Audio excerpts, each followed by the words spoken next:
Adelante, doctor Carlos. Muchas gracias nuevamente. Bueno, lo que yo quisiera aprovechar en esta posibilidad de compartir con ustedes ya de una forma mucho más en un grupo de trabajo y de intercambio, es qué está sucediendo actualmente en este sector en México, cómo estamos a partir del PECITI desarrollando estrategias muy concretas para ampliar la actividad y para ampliar el impacto de la política científica y tecnológica. Y dentro de eso, particularmente, pues cuáles son aquellas acciones que estamos impulsando para dar un paso más en esto de la apropiación social del conocimiento o de la divulgación científica y tecnológica. Esos son los tres puntos en los que me voy a concentrar. Bueno, ustedes pues son expertos en este tema. Yo nada más quiero compartir con ustedes la forma como nosotros lo estamos viendo. Ya se decía en la sesión hace un momento y lo dijeron desde la introducción en la mañana algunos de ustedes, el tema de la sociedad del conocimiento, la importancia del tema de la sociedad del conocimiento, que no solo consiste evidentemente en esta facilidad para que la información fluya, que es un elemento central sin duda, es una condición necesaria que la información fluya, no suficiente. Es importante que esa información y ese conocimiento científico y tecnológico realmente logren incidir en la vida de los sectores diversos de un país, particularmente en el sector gubernamental, en el sector social, en el sector productivo.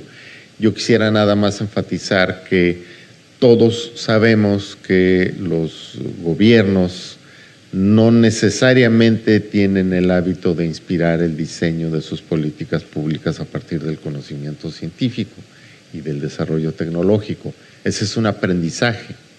Ese es un aprendizaje que poco a poco se va generando en una sociedad cuando los gobiernos cada vez más advierten la importancia del conocimiento científico y del desarrollo tecnológico para el diseño de sus políticas públicas, pero también que la sociedad está suficientemente informada como para ejercer una presencia, una presión sobre los gobiernos para que estos se apeguen cada vez más al conocimiento científico en el diseño de sus políticas públicas.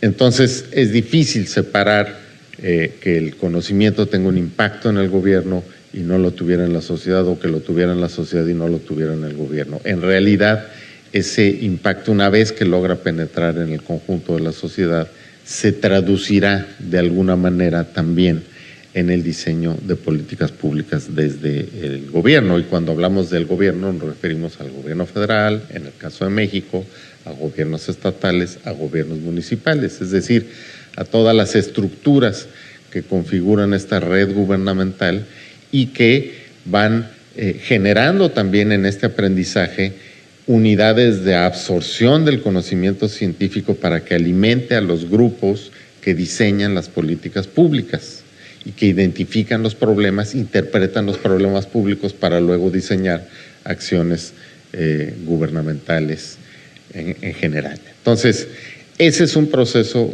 complejo, por eso todos los componentes que hay en torno a la sociedad del conocimiento es importante tenerlos siempre muy claros. La información es importante, que fluya es muy importante, pero sigue siendo insuficiente. Necesita penetrar en los entornos sociales y por eso la labor que llevan a cabo todos ustedes, y insisto, ustedes conocen mejor de este tema, esa labor de lograr contagiar al ciudadano común y corriente del tema, este proceso de apropiación social del conocimiento, es una labor que va a tener consecuencias multiplicadas, consecuencias en la propia incorporación del ciudadano y valoración del conocimiento y toma de decisiones individuales, familiares, locales, a convertirse también a través de los mecanismos de expresión democrática en una demanda a las estructuras gubernamentales para que ese conocimiento y esa racionalidad del conocimiento científico pueda irse incorporando en el diseño de las políticas públicas. Y la otra parte que forma parte de lo mismo, pero que tiene derivaciones de otra manera, es el tema de la economía del conocimiento. Una vez impactada la sociedad, incorporando este flujo de conocimiento, traduciéndose en las acciones gubernamentales, también son a su vez absorbidas por el sector productivo, y el sector productivo evidentemente en lo que las traduce pues es en un conocimiento para mayor competitividad, para mejores procesos productivos, mejores productos, más eficiencia en el mercado, mejores posibilidades para las empresas. Esto también es un elemento central de impacto subsecuente de la sociedad del conocimiento. Entonces, ahí están todos los componentes, realmente es una cadena y es un efecto multiplicador en el cual pues la labor del periodismo científico está en la base. Yo diría que la labor del periodismo científico es el detonador del resto del proceso. Sin un periodismo científico eficiente, no hay una sociedad que se contagie, no hay gobiernos que identifiquen esto como importante y que también reciban la presión para incorporar el conocimiento científico, y tampoco habría un sector productivo que pudiera traducirlo en mejores procesos de producción. Cuando ya tratamos de interpretar el efecto mayor de esto, que es el de la economía del conocimiento, pues entonces siempre nos acercamos a una interpretación como la que aquí se dibuja. Evidentemente, tanto el recurso público como el recurso privado, del lado izquierdo de este esquema, se invierten en ciencia, se invierten en grupos de investigación, en equipo, en instituciones.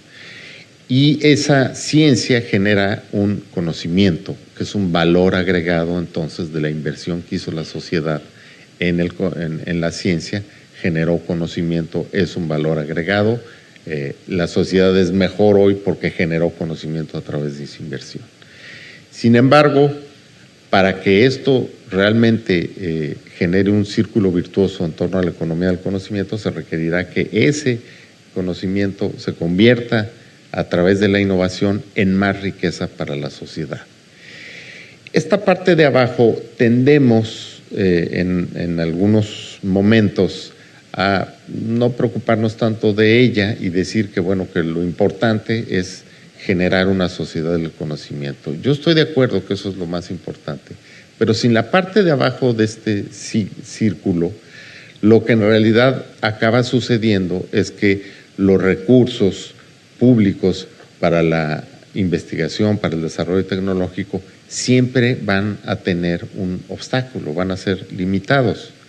México creo que es un buen ejemplo. México ha venido invirtiendo cantidades, hablando de fondos públicos, insuficientes claramente para el tamaño del país, etcétera. Por otra parte, tenemos grupos científicos importantes, tenemos una infraestructura y equipamiento importante, pero nunca ha habido una expansión y una real voluntad de los gobiernos en turno por ejercer una inversión mucho mayor. Y en parte es porque no se ve que haya una redituabilidad o un regreso en forma de crecimiento económico y de bienestar para la ciudadanía. Por eso la parte de abajo de este ciclo es importante. Eso es lo que han logrado, como ustedes lo saben, países como Corea del Sur, como Finlandia, como Irlanda, como India, en algunas regiones de India, por hablar de países emergentes. países que han venido incrementando su inversión en ciencia, tecnología e innovación, y que eso les ha generado mayores niveles de crecimiento económico, de competitividad, de productividad y de bienestar social. Entonces, países como México lo que tenemos es la necesidad de cerrar el círculo, de lograr que este círculo virtuoso se genere, porque eso va a garantizar que el país va a reconocer el valor de invertir en ciencia, en generación de conocimiento, y esto finalmente va a ir creciendo a lo largo del tiempo. Los pilares para ello, pues tener capital humano, ¿no? Una mano de obra educada y calificada. México somos un país que genera capital humano de niveles muy interesantes, pero que estamos todavía muy lejos de lo que deberíamos lograr. La base, la materia prima, la esencia de una sociedad y de una economía del conocimiento, pues es el capital humano, si no, no hay absolutamente ninguna posibilidad de avanzar. Y ahí es donde sí estamos convencidos de que tenemos que hacer un mucho mayor esfuerzo en términos de capital humano. El talento, por así decirlo, es la gran expresión de la competencia global en las próximas décadas. Los países van a estar ofreciendo cada vez mejores condiciones para que el capital humano altamente calificado, el talento del mundo, se concentre en esos países. Cuando nosotros vemos casos como el de Estados Unidos, y donde el número de estadounidenses que se dedica a la ciencia y la tecnología es una curva que ha venido bajando un poco a lo largo de los años, pero esa curva claramente ha sido compensada por una población de ciudadanos chinos, coreanos, vietnamitas, latinoamericanos, que se han ido incorporando cada vez más al mundo de la academia de la ciencia y la tecnología en Estados Unidos.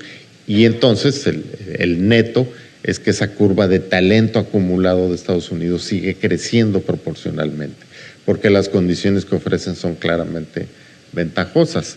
Ese es el mundo que viene, el mundo donde el talento y el científico con capacidades acumuladas suficiente y destacado en su labor va a tener facilidades para irse a radicar a cualquier lugar del mundo para dirigir un centro de investigación o para llevar a cabo su trabajo. Entonces, ese es un mundo que apenas estamos empezando a descubrir y que creo que tenemos que incorporar en el diseño de políticas públicas claramente en México.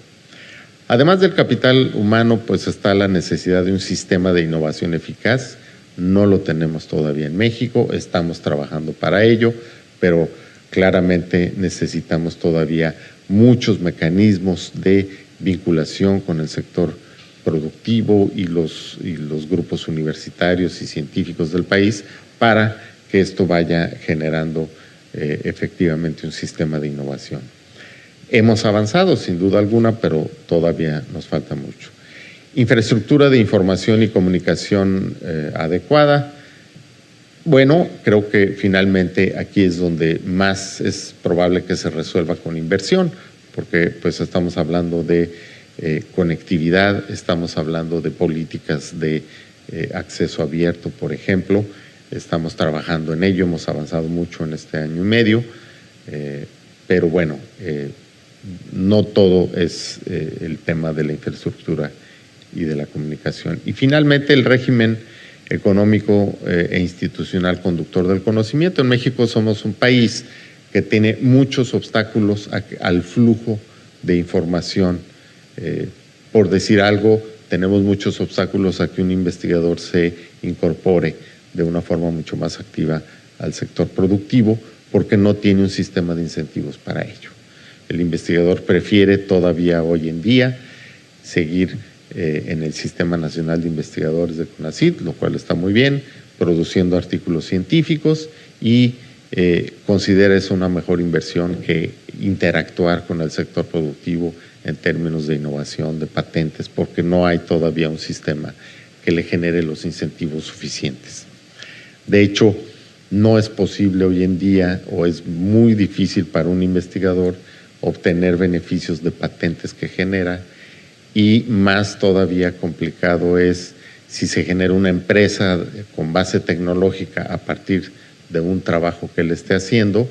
La ley hoy en día considera que eso es conflicto de interés y que si el investigador tiene un sueldo de funcionario público, no debe de involucrarse en ninguna empresa que genere beneficios privados, dado que su labor es como funcionario público.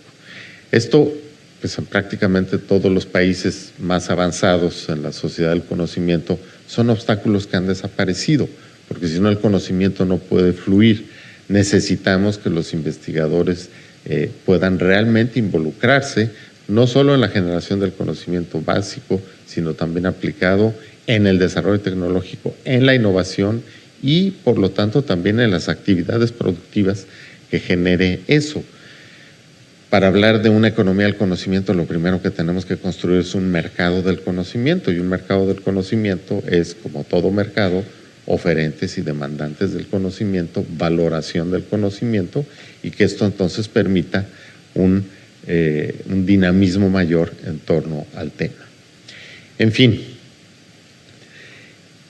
ya hemos platicado de esto y ustedes lo conocen bien, de los rezagos de la inversión de México en términos de ciencia, tecnología e innovación.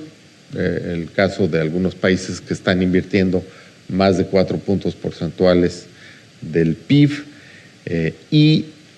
pues países como un país latinoamericano, que es el caso de Brasil, invirtiendo más del 1%, y México, que comparando para el mismo año con estos países, invertía el 0.43% del PIB. Hemos mejorado gracias al enorme esfuerzo que ha realizado México en el 2013 y 2014, y que esperamos con el presupuesto de 2015, que siga incrementándose esta inversión pública. Pero bueno, ya los efectos positivos se van viendo. Para 2013 logramos incrementar con esa inversión pública al 0.51% del PIB, que es algo inédito, nunca habíamos estado en ese nivel como país. Y para 2014 el estimado que traemos es que llegaremos al 0.56. En fin, ahí vamos rumbo a la recuperación de estos niveles de inversión. Esa es una buena noticia. La no tan buena noticia es que la composición de inversión pública y privada en México pues todavía está muy distorsionada. El 64-65% de la inversión es pública y solo un 35%, una tercera parte, es inversión privada. Si comparamos con los otros países, esa es la parte verde de las gráficas, pues vemos que la mayor parte en estos países con gran inversión en ciencia, tecnología e innovación viene del sector privado. Entonces, tenemos que trabajar mucho todavía en recomponer eso. Otro indicador que también ustedes conocen es el de patentes.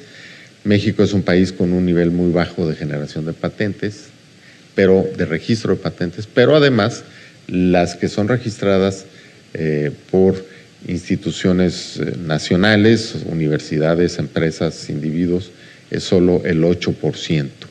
Estos datos estarán disponibles esta presentación, porque los veo sacando fotos, espero que sean para mí las fotos. Y si son de las gráficas, pues bueno, está bien, pero le voy a pedir aquí a los organizadores que la pongan disponible, porque pues es parte de lo que nos interesa también a nosotros difundir. Bueno, ¿qué cosas entonces han venido cambiando? ¿Cómo impulsamos una agenda de ciencia, tecnología e innovación renovada? Un primer punto es que las políticas de ciencia y tecnología en todos los países tienden a fragmentarse, tienden a ser muy dispersas. ¿Por qué eso? Porque hay comunidades muy diversas. Están los grupos científicos, este científico que está en su laboratorio y que apenas sale a comer y a dormir un rato en el día, pero que está encerrado. Otros científicos y tecnólogos que son más bien aplicados, que están en otro tipo de actividades, que están mucho más abiertos, pero que no necesariamente conviven suficiente con los grupos científicos duros. Y luego están, por otra parte, las universidades con sus estructuras jerárquicas, sus tradiciones, los centros de investigación, luego las universidades privadas, y luego está por acá los empresarios, ¿no? Los empresarios con empresas que requieren el conocimiento científico para innovar, para generar nuevos productos. El hecho de que haya comunidades tan dispersas y que no están conectadas entre sí hace que en todos los países el diseño de la política científica y tecnológica tiende a ser muy fragmentado y eso dificulta mucho la coordinación y la idea clara. México, obviamente, como todos los países, ha venido sufriendo de eso. Sin embargo, algo que se está haciendo en este sexenio muy diferente de lo que se había venido haciendo desde que se creó la Ley de Ciencia y Tecnología es la convocatoria por parte del presidente del Consejo General de Ciencia y Tecnología, que es una instancia que la ley prevé que solo puede convocar el presidente, solo puede presidir el presidente y que integra a todo el gabinete, más algunos invitados representantes del sector científico, del sector universitario, o sea, está la NUYES, está la Academia Mexicana de Ciencias, está el Foro Consultivo y están algunas cámaras empresariales, ¿no? Y está el gabinete. Entonces, en esa reunión, el presidente lo que hace es dar la señal clara de por dónde va la política científica y tecnológica para la coordinación de todos los actores y deposita en el CONACYT la rectoría plena de la política. Eso es muy útil no solo por la funcionalidad que eso le da al asunto, sino también, pues, en un país como México, simbólicamente es muy poderoso. Es muy poderoso que el presidente convoca, que el presidente sienta a todo el mundo y dice, esta política va en serio, señores secretarios, se tienen que coordinar con CONACYT para definir su inversión en ciencia y tecnología y, señores empresarios, señores académicos, esta es la línea por la que estamos proponiendo trabajar.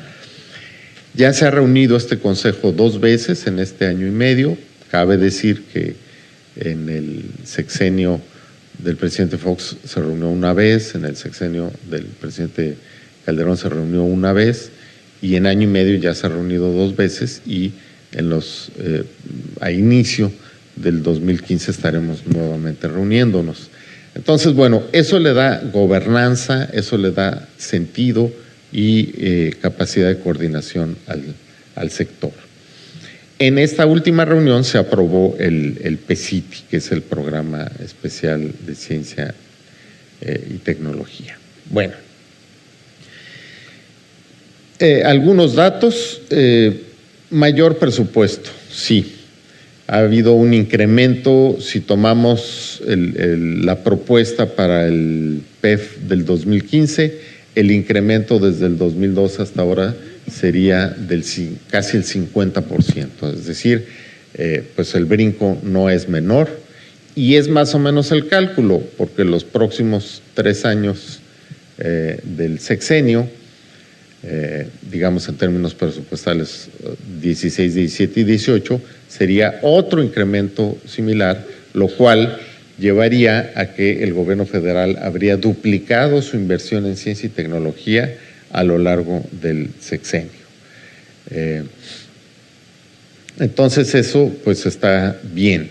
Esto se ha traducido por el lado de capital humano en ampliar el número de becas. Actualmente andamos en más de 58,000 becas, que es un número inédito, y también en el número de miembros del Sistema Nacional de Investigadores, que en su último consejo directivo, aquí está uno de los miembros, el doctor Ambrosio Velasco, a quien saludamos con mucho gusto y agradeciéndole que nos acompañe, ya estaríamos llegando a más de 23,000 miembros del Sistema Nacional de Investigadores, que además, como acabamos de cumplir 30 años en el Sistema Nacional de Investigadores, estamos proponiendo ahí algunas reformas, estamos en una consulta con la comunidad científica, reformas que no lo van a transformar radicalmente, no se trata de eso, el sistema ha funcionado muy bien, le ha dado consistencia a la carrera profesional de los investigadores, pero bueno, necesitamos incorporar mejor los productos tecnológicos, las innovaciones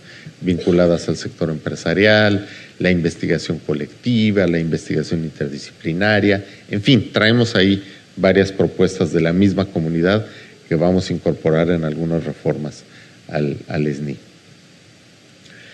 Bueno, y ya hablando de capital humano, pues el país lo concentra de esa manera que plantea la gráfica. Obviamente, mientras más oscura es la entidad, quiere decir que hay más concentración de capital humano altamente calificado. Entonces, aquí nos movemos al tema espacial de la política científica y tecnológica, que es un tema muy importante. Lo que vemos en la experiencia internacional es que el éxito en avanzar en ciencia y tecnología en los países que así lo han hecho en las últimas décadas es muy bueno por todo lo que ya hemos comentado. Sin embargo, un riesgo es que venga acompañada de un mayor desequilibrio regional, de una mayor fractura entre las regiones. ¿Por qué sucede eso? Pues hay muchos elementos para que eso pueda suceder. Esta es una política que depende de qué tanto capital humano concentrado hay en las entidades, qué tanta infraestructura científica, qué tantos centros de investigación, universidades, en fin. Entonces, pues el flujo de más recursos, de más inversión, tiende a irse a los lugares donde va a tener más eco, que es donde hay más concentración de capital humano, infraestructura y todo eso.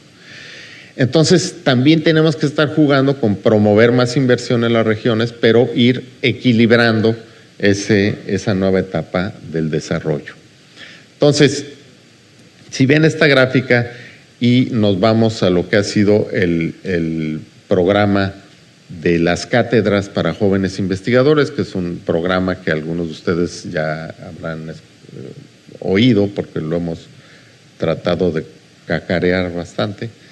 Es el tema de las cátedras de jóvenes investigadores, que es un programa nuevo de CONACYT que lo que trata de hacer es captar a jóvenes investigadores con doctorados y que tienen un nivel de excelencia muy importante, seleccionarlos de una manera muy rigurosa, contratarlos directamente con CONACYT y colocarlos en las instituciones académicas del país con una, comisión para que desarrollen su trabajo de investigación ahí, en universidades, en centros de investigación.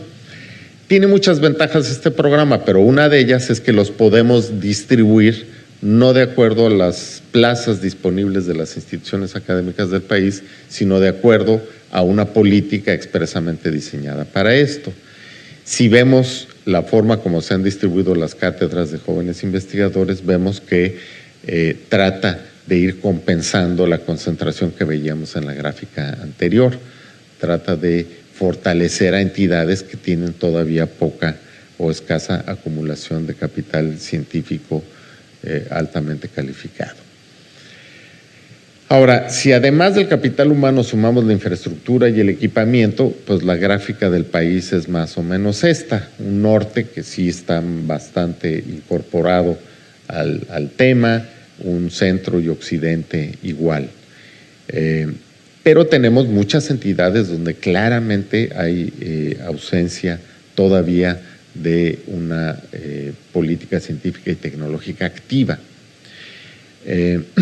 Entonces, lo que estamos haciendo también para tratar de compensar esto es identificar 3 grandes grupos de entidades. Esto siempre es polémico, siempre genera dificultades en su aplicación, porque lo que estamos haciendo aquí como CONACYT es asumir una política diferenciada de tratamiento a las entidades federativas. Pero esto está basado en algo que, aunque en México tradicionalmente no nos gusta hacer, tenemos cada vez que hacer más. Somos muy dados a decir que una política pública debe de ser uniforme para todo el conjunto nacional. Esto, en realidad, los estudiosos del tema, que es el caso de un servidor, no estamos de acuerdo con ello. Nunca hemos estado de acuerdo con ello. Un sistema federal lo que debe permitir es el diseño de políticas asimétricas, que son diferentes para las entidades, porque lo que tenemos que hacer es entender que el país es diferente y que no es lo mismo en ciencia y tecnología Nuevo León que Chiapas.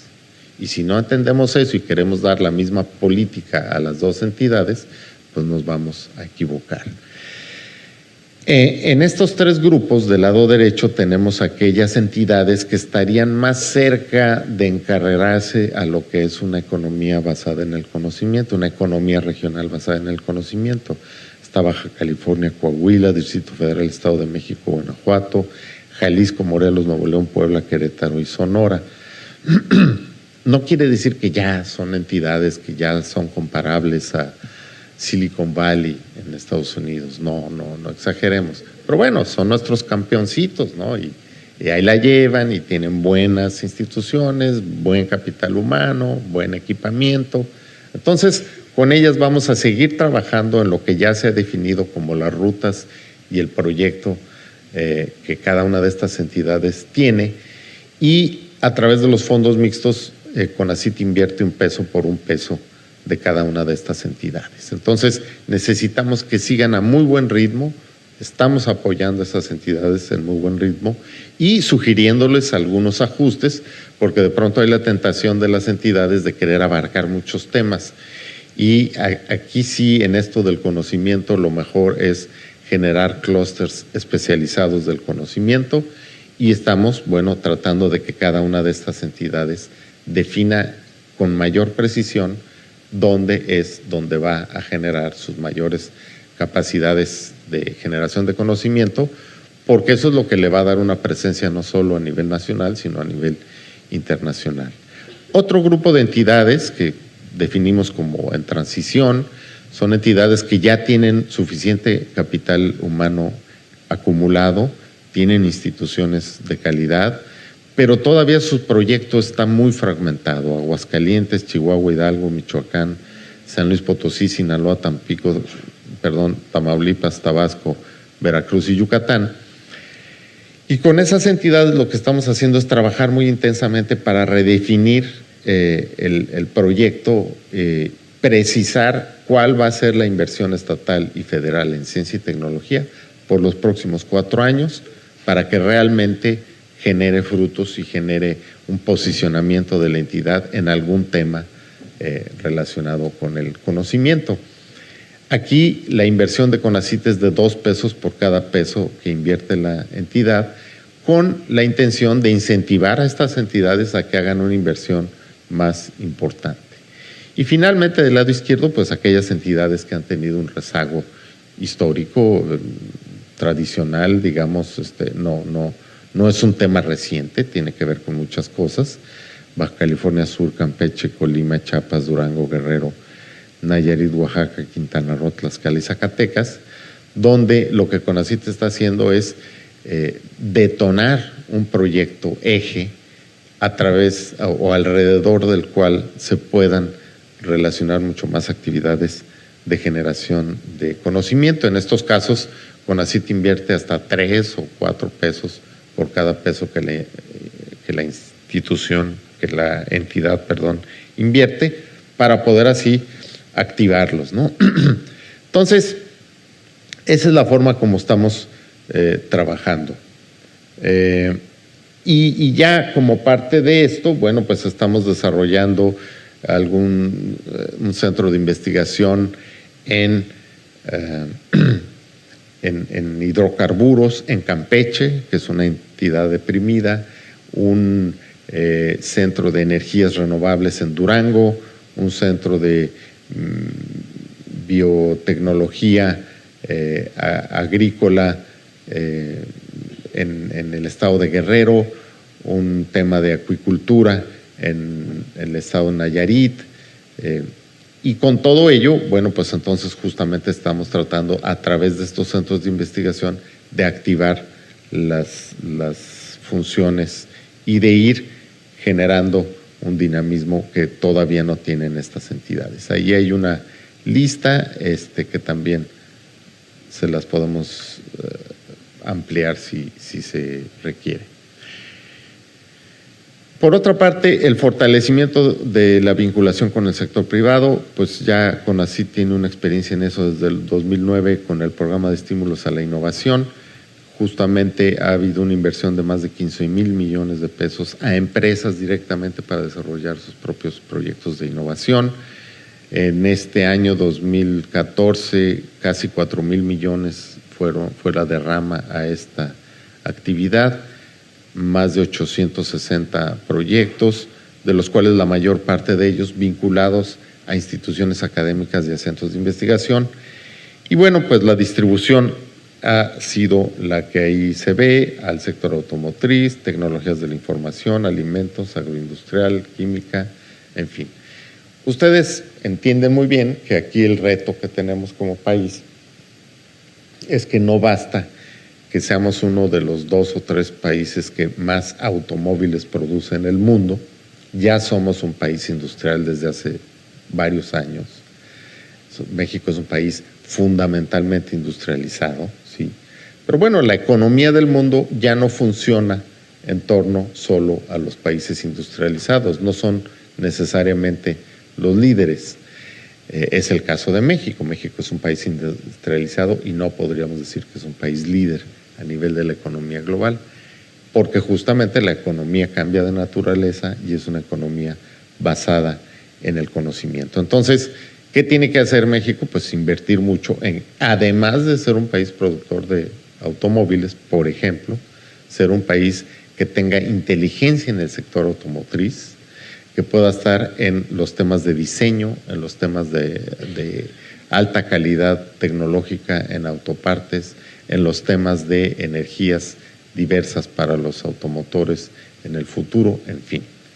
Necesitamos desarrollar esa expertise y estamos trabajando en ello, apoyando muchos de estos proyectos de innovación. Tecnologías de la información. México es uno de los países, por ahí me daban el dato, no lo tengo corroborado, que es el país que más pantallas produce en el mundo, en términos de pantallas de televisores o de computadoras. Sin embargo, no somos una potencia en tecnologías de la información. Necesitamos, obviamente, desdoblar esto para generar una capacidad de conocimiento. Y bueno, pues en todos los sectores estamos trabajando en eso, ¿no? Finalmente, el tema de la infraestructura también ha tenido una despegue muy fuerte en términos de inversión. Del 2012 al 2013 un incremento de 120%, de 2013 a 2014 de más del 100%. Laboratorios nacionales se han ampliado este concepto y pues se ha logrado ir renovando buena parte de la infraestructura científica en universidades y en centros de investigación. Las acciones prioritarias que nos quedan con todo esto. Bueno, pues una muy importante, evidentemente, para esta comunidad es la difusión pública de la ciencia. No lo hemos hecho como lo deberíamos de haber hecho durante muchos años. Necesitamos una divulgación pública de la ciencia, un acceso abierto, la creación de repositorios de información, de datos abiertos y reformas en el sector de las telecomunicaciones, que también le dan a CONACYT un papel mucho más activo en todo el tema de la conectividad del sistema de ciencia y tecnología del país y de el fondeo para que esto sea una realidad. Entonces estamos trabajando muy activamente en eso, con algunos otros detalles como esta agencia generadora de información que ya se comentó, y profundizar el tema de los repositorios tanto nacional como regionales. El desarrollo de capital humano, además del crecimiento que se está teniendo, hay una particular concentración en un programa estratégico para el desarrollo de capital humano en el sector energético. Este programa se va a presentar en unas 2 semanas, está a cargo del CONACYT, de la Secretaría de Energía y de la Secretaría de Educación, para que posterior a la reforma energética el país sea capaz de, con este capital humano altamente calificado, justamente de desarrollar nuevamente capacidades científicas y tecnológicas en el sector, que por alguna razón fue perdiendo México a través de los años. La política regional sectorial diferenciada de la que ya hablé. El tema de cooperación internacional forma hoy parte de una estrategia muy definida de CONACYT. También ahí nos habíamos descuidado. Tenemos hoy claramente una actividad de intercambio con Estados Unidos a través del FOBESI, con Canadá, con la Comunidad Europea, con China, con Japón, con India y con otros países de América Latina, muy activa. De hecho, en el mes de noviembre tenemos una cumbre de ministros o equivalentes de ciencia y tecnología en el marco de la cumbre iberoamericana, una semana antes de que se reúnan los jefes de los estados, que como ustedes saben es la primera semana de diciembre en Veracruz, será la cumbre iberoamericana con la visita de muchos jefes de Estado de esta cumbre.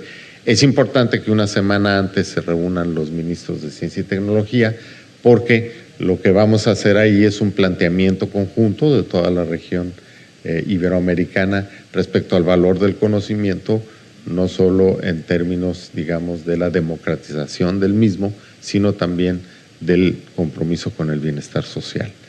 Eso va a permear mucho las declaraciones de los jefes de Estado en la cumbre iberoamericana. Y bueno, esta articulación de la política de la que ya hablaba hace un momento. Estos son algunos de los datos que yo quería compartir con ustedes. Estoy a su disposición para cualquier otro punto que quieran que desarrollemos. Muchas gracias.